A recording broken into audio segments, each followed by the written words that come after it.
Bom, meus amigos, nesse final de semana teremos aí a estreia do basquete nas Olimpíadas de Paris.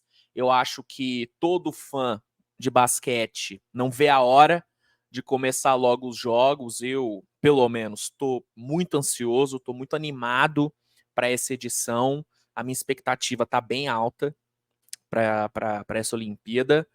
E, sem dúvidas, o jogo desse final de semana que mais desperta o interesse, até a ansiedade, a curiosidade aí da galera, é o jogo entre Estados Unidos e Sérvia, que vai rolar no domingo, né? Será a estreia da seleção dos Estados Unidos no basquete. Vai ser a primeira vez que veremos esse time jogando a Vera, jogando num jogo valendo mesmo. Claro, vimos o time jogando nos amistosos, só que é um outro contexto, né, mano? É um outro contexto. Agora a parada é séria. Na teoria, a gente vai ver a versão definitiva desse time dos Estados Unidos. E assim, é óbvio que os caras entram como favoritos. E não só para esse jogo contra a Sérvia, mas também para o torneio em si. Os Estados Unidos são os grandes favoritos ao ouro. Não tem como fugir disso. Não tem como fugir. Só que não é porque os caras são favoritos que vai ser fácil. Eles são favoritos ao ouro, mas para chegar à medalha de ouro, não vai ser teta. E se alguém por acaso acha que vai ser facinho, vai ser melzinho na chupeta, que não vai ter nenhum obstáculo, meu amigo, você tá muito enganado. Você tá muito enganado. Não vai ser fácil. Primeiro, porque as outras seleções são muito boas, são muito qualificadas. Tem aí pelo menos umas 3, 4 seleções com condições reais de bater de frente, de dificultar a vida dos Estados Unidos. Então já começa por aí. E tem também o fato de que esse time dos Estados Unidos se mostrou um tanto quanto vulnerável nos amistosos, principalmente nos últimos dois, contra o Sudão do Sul e contra a Alemanha. Beleza, venceram os dois jogos. Mas, meu amigo, tiveram que suar sangue. Tiveram que suar sangue. Se não é o LeBron nos dois jogos, principalmente contra o Sudão do Sul, onde ele teve que meter um game winner ali, os Estados Unidos tinham perdido os jogos, bichão. Tinha perdido. E beleza, tá amistoso, não tá valendo de nada. Só que não é porque não era um jogo oficial que os erros e os acertos também não devem ser levados em consideração. A gente tem que sim levar em consideração o que o time apresentou nos amistosos. E pelo que o time apresentou, eu acho que é um time que sim tem uma certa vulnerabilidade. E é sobre isso que eu quero falar nesse vídeo. Nesse vídeo, eu quero me aprofundar nessa vulnerabilidade que o time dos Estados Unidos mostrou. Eu quero dar a minha opinião, irei dar a minha opinião, né? Não é só que eu quero, eu vou, hein? Eu quero, como diria Renato Cariani, eu quero, eu posso. Eu quero e eu vou dar a minha opinião sobre o. Inclusive, um salve pro Igor Fina, que o que esse cara imita perfeitamente Renato Cariani é surreal. Quem não conhece, vai conhecer, porque o cara é absurdo.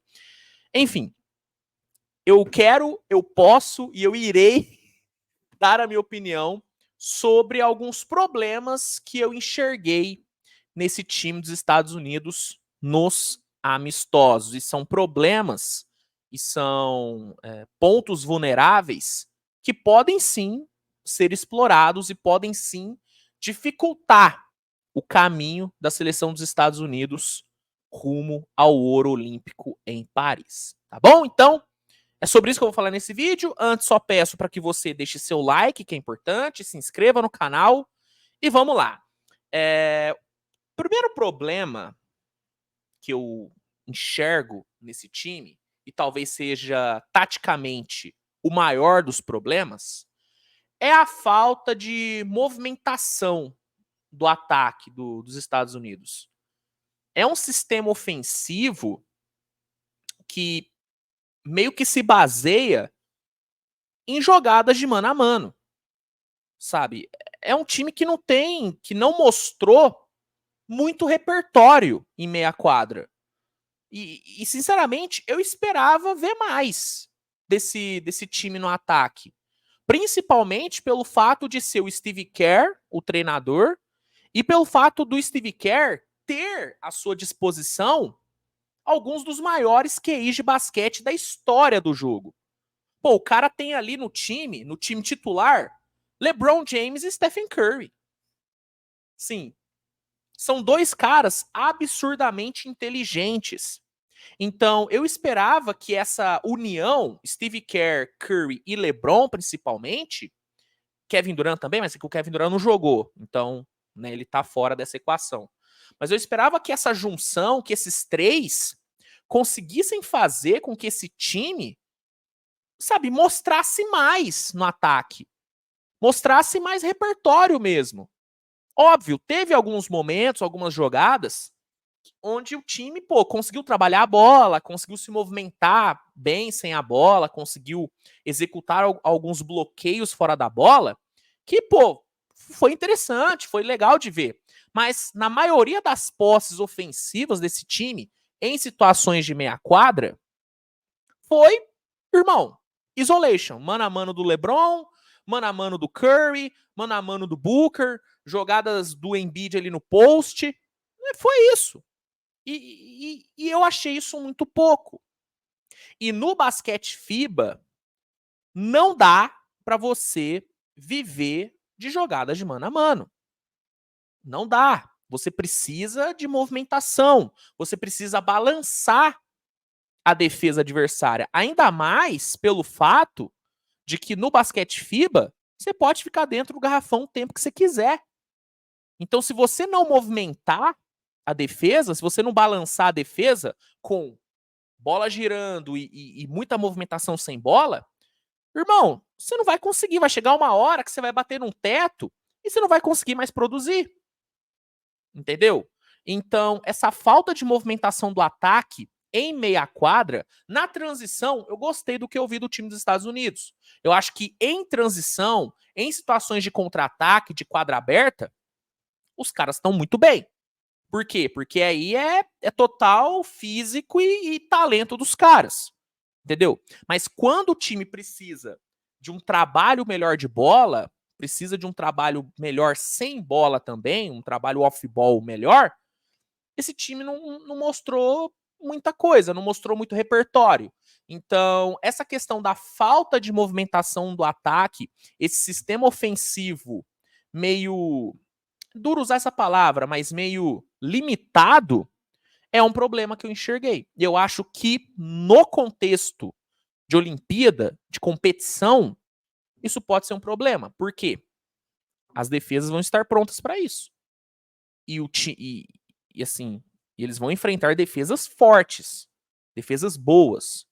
Então, isso eu vejo como um grande problema e eu vejo como um ponto muito vulnerável desse time dos Estados Unidos. Essa falta de movimentação em situações de ataque em meia quadra. Tá? Outro ponto que eu acho que é um problema e vai gerar dificuldades é a questão da falta de adaptação de alguns jogadores do time ao basquete FIBA. E, e isso é um problema recorrente dos times dos Estados Unidos. Isso sempre acontece nas Olimpíadas, porque os jogadores da NBA sempre têm dificuldades para se adaptar ao basquete FIBA, porque são assim, é um mundo diferente. Sabe, eu costumo falar que o basquete que é praticado na NBA é diferente do basquete que é praticado em todo o resto do mundo. É um outro esporte. É um outro esporte. E não só em questão de regras, mas a arbitragem, principalmente, é totalmente diferente. A arbitragem do basquete FIBA, ela é muito mais permissiva. Permissiva é a palavra correta? Eu sempre tenho permissiva, exatamente. É uma arbitragem muito mais permissiva em relação a contato de jogo, a contato físico. Na NBA, os árbitros, eles tendem a favorecer muito o time que está atacando. Por quê? Porque a NBA quer o quê? Muitos pontos. Quer chuva de pontos, quer placares extremamente altos. E aí, quanto mais faltas a arbitragem marcar, mais idas ao lance livre acontecem e, consequentemente, mais pontos. Então, a arbitragem da NBA, ela não permite muito contato. A arbitragem FIBA não tá nem aí para isso, bichão. Não é qualquer contato que vai ser considerado falta. E alguns jogadores desse time dos Estados Unidos tiveram dificuldades para se adaptar a isso nos amistosos.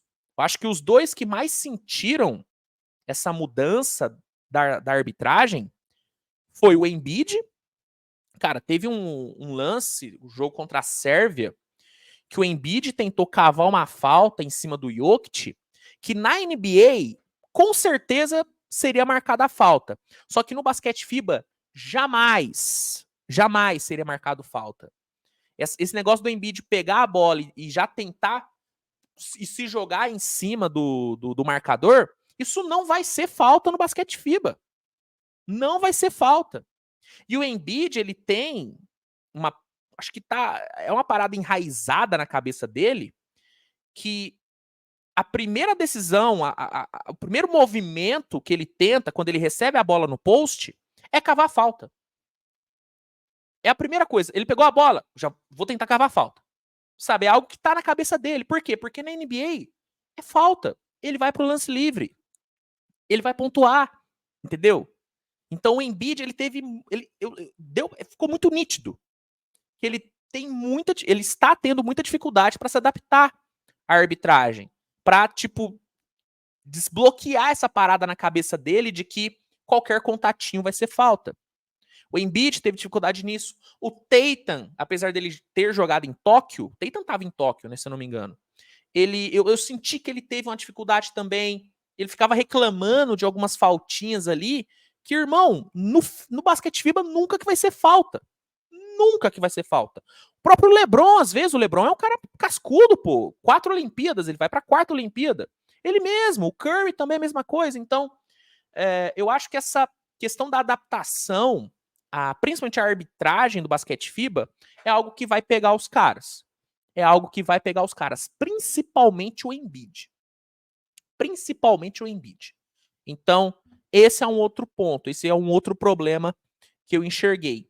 E aí, a última coisa que eu listei aqui não é um problema relacionado ao jogo dos Estados Unidos.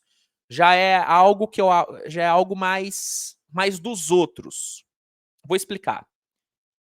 Uma coisa que eu acho que vai dificultar muito a vida dos Estados Unidos em Paris é a questão de que hoje todo mundo conhece e todo mundo sabe como jogar contra os jogadores do time dos Estados Unidos.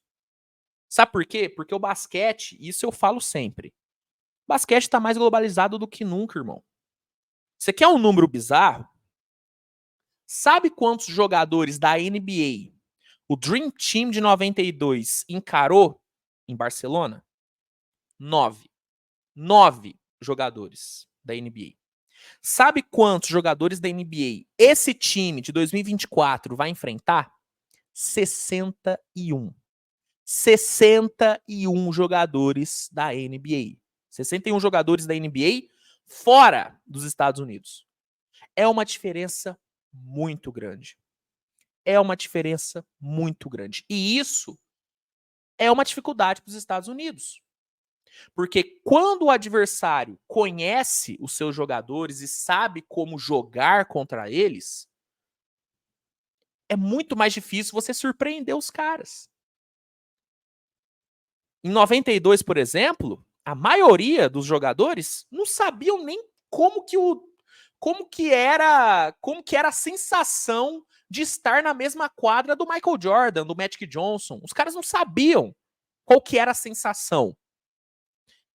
Nessa edição, bichão, os caras sabem muito bem. porque já enfrentou a maioria dos jogadores fora dos Estados Unidos, já enfrentou os jogadores americanos diversas vezes na NBA. Diversas vezes. Tanto que uma parada que rolou em 92, que não vai acontecer agora, é os jogadores ficarem, meu Deus, eu tô encarando o LeBron James. Eles não vão ficar assim, porque a maioria deles já enfrenta o LeBron toda a temporada.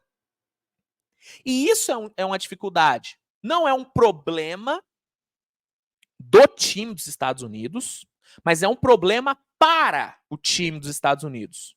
Porque o que você vai apresentar de novo? O que você vai mostrar? Por exemplo, o que o Embiid vai fazer que vai surpreender o Jokic? O que o LeBron vai fazer que vai surpreender o Jokic? Sendo que o Jokic encara o Lakers todo ano N vezes, até porque nos últimos anos eles têm se enfrentado muito nos playoffs. Você entende o que eu quero dizer? Né? O que o... pegar aqui mais um exemplo. Sei lá, o que o Holiday vai fazer que vai surpreender o Giannis num possível confronto? Então, essa questão da globalização é algo muito bom para o basquete.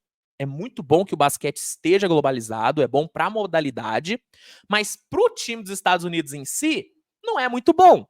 Porque quanto menos os caras conhecerem o time, conhecerem os jogadores, melhor, né? Pô, velho, se eu sou treinador e eu vou participar de um torneio onde todo mundo já jogou contra os meus jogadores, pô, eu vou ficar com receio. Seria muito melhor que os outros jogadores jamais tivessem jogado contra os meus, porque tem o elemento surpresa. A seleção dos Estados Unidos não vai ter o elemento surpresa nessa Olimpíada. Entende? Então, isso para mim é uma questão que pode sim dificultar o caminho dos Estados Unidos. Mas é isso, assim, eu só quis aqui compartilhar essa minha visão com vocês. É óbvio, Estados Unidos é favorito. Se eu for apostar hoje em quem vai ganhar o ouro, eu vou apostar nos Estados Unidos, não tem a menor sombra de dúvidas disso. Só que não pense que vai ser fácil. Não pense que vai ser teta, que vai ser mel na chupeta. Não vai.